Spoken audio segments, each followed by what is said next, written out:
Hello, everyone, and welcome to the Full Moon Community Love Service. My name is Tina, and I am the owner and operator of the Lovers Conjure. I hope that you guys are all doing well. I hope that you guys are all safe and happy and healthy. Okay, my friends. Nice. So we've got a beautiful service this month. This is a really special full moon. It's a powerful one, my friends. So what I've been noticing lately. And sorry about the background noise, guys. My little one's here. She's playing her video games. What I've been noticing lately is things are manifesting like crazy. So, and I'm not the only one, I promise you. Like there's people in the wild I've talked to. There's clients I've talked to. Everybody I talk to seems to have some, major transformation or shift happening right now. But the most important thing that I've surmised from, gathering all of this data from people, right, and talking to everybody is that your thoughts you are literally manifesting. So you're almost in control of this, if you're thinking like, oh, this isn't gonna work, or oh, they're never gonna talk to me again, or oh, this is over, or oh, they're gonna cheat on me, or just things like that. That's what's gonna happen. So you have to really be careful about your thoughts and your intentions. Okay, you have to take a step back sometimes, guys, and we all have to do this. It's self-awareness, right? It's part of our spiritual growth. But take a step back and ask yourself, are my intentions pure? Are they good? Do I have the best interests of every party involved at heart? Do I want the best for everyone truly? And am I acting selfishly or not? I see a lot of that too. It's tough because obviously our brain's going to push us to do what's going to get us what we want, right? Like to get what we want to do. But we have to remember that sometimes there are other parties involved in things that are impacted, a lot of times there are. They could be kids, it could be spouses, it could be exes, it could be, just really any third party entity that's going to impact the relationship. But you always want to be trying to make sure that what you are doing, what you're manifesting is for the greater good of everyone, as much as that is possible. And again, every situation is different, of course. Not every love story has a, easy peasy, lemon squeezy, boy meets girl, girl meets girl, boy meets boy, falls in love, gets married, lives happily ever after type of vibe to it, right? Like it's just not many have that, and that's good, but just remember to take into account, the greater good for everybody. And what else, guys? I think that's it. That's it for today. All right, my friends. So let's talk about what's on these candles. Ready. I've got Cupid's Poison.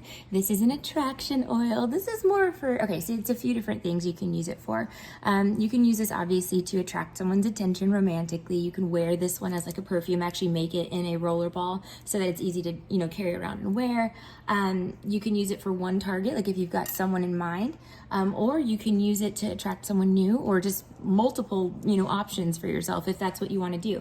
Now, if you're in a relationship, the way Cupid's Poison behaves is it ignites a spark, right? It's for, physical attraction, obviously, is going to be a lot there, but it can add in like a nice kind of like lighthearted, fun element to the relationship as well. Kind of rekindle fun romantic feelings, if that makes sense. All right, so that's Cupid's Poison. Now, also it encourages commitment and marriage too. That's why the rice is in there as well. Okay. So the second one I used is called Adam and Eve. This is an OG oil to the shop. It's one of the first ones I made because you'll laugh at this now, but when I was first getting into magic, I was like, I don't know if I'm really going to do too much love stuff. I kind of was just focusing on, money and prosperity and stuff like that. But then I got into love stuff and ended up being pretty decent at it. So it's been a journey, but not an expected one for me. But Adam and Eve was one of the first ones I made. And the reason I made it is because it's just such it brings so much to the table. It's a binding oil. It's the oil that I use for binding. So if you're coming to me saying I've got, I'm married, or I've got a partner that I want to keep, faithful, I want to keep them bound to me, then we bind with Adam and Eve. This is one for fidelity. That's what that brings to the table. And it also really helps to have the other person, the partner, recognize you as their divine counterpart. And it goes both ways with this oil. So it brings other stuff to the table too, but those are the two predominant reasons I'm using it. One is going to be for binding and fidelity.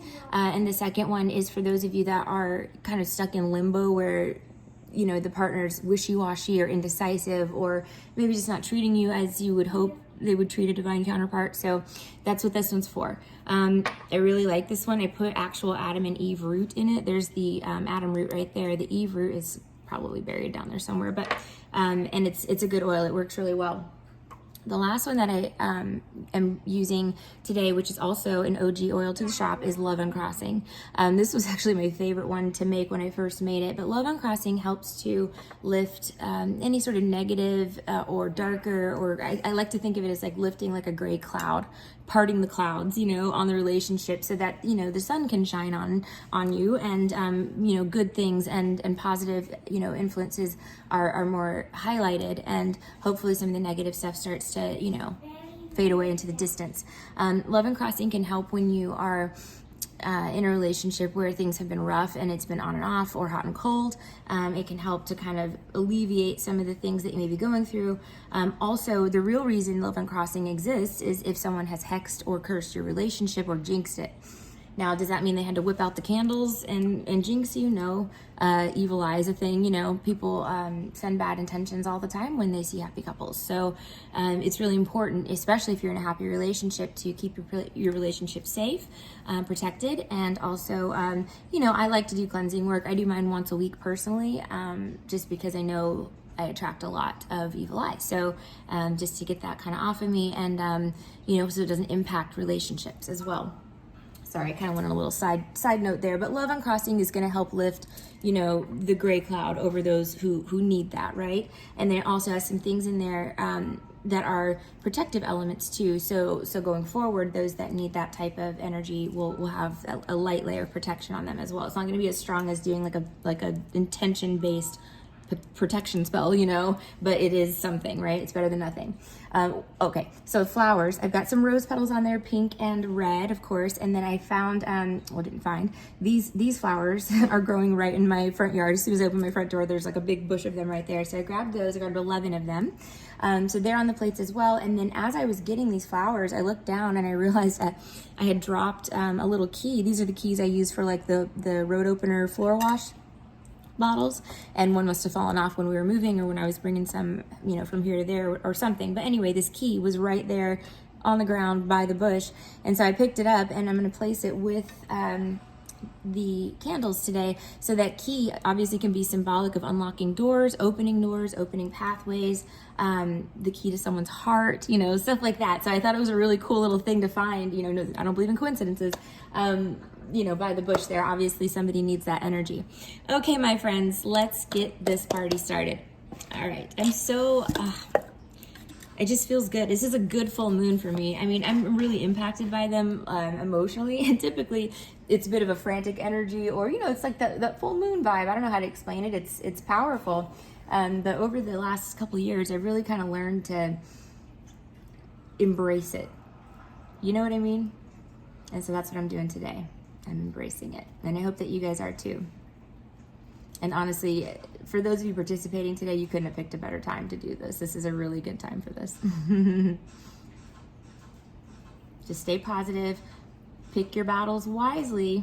Very, very wisely. I tell my love spell clients, you know, after you put magic on someone, you really need to be putting your best foot forward and avoiding any and all drama, conflicts, anything negative, petty that just brings you down. You really, really, really have to be careful. That will ruin a relationship unnecessarily too, a lot of times. Just try to avoid drama at all costs. Feel the loving, lighthearted energy come into your heart. Embrace the power of what is happening to you right now. You're under a spell, love. A really, really good, powerful love spell. You got a lot of good love energy.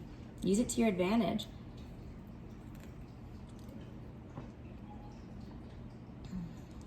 Okay, my beautiful friends. Your service is underway. Thank you all so much for watching. Thank you all for participating. I love you guys. I'm sending you guys so much love, happiness, blessings, and everything else I can possibly send to each and every one of you. Thank you all again for being so kind, supportive, patient, and I seriously appreciate you guys. Thank you so much. We're gonna be literally rocking out so much here so soon. You're gonna be so sick of me, I'm sure. I'm gonna be around a lot. All right, guys. Talk to you soon. Bye.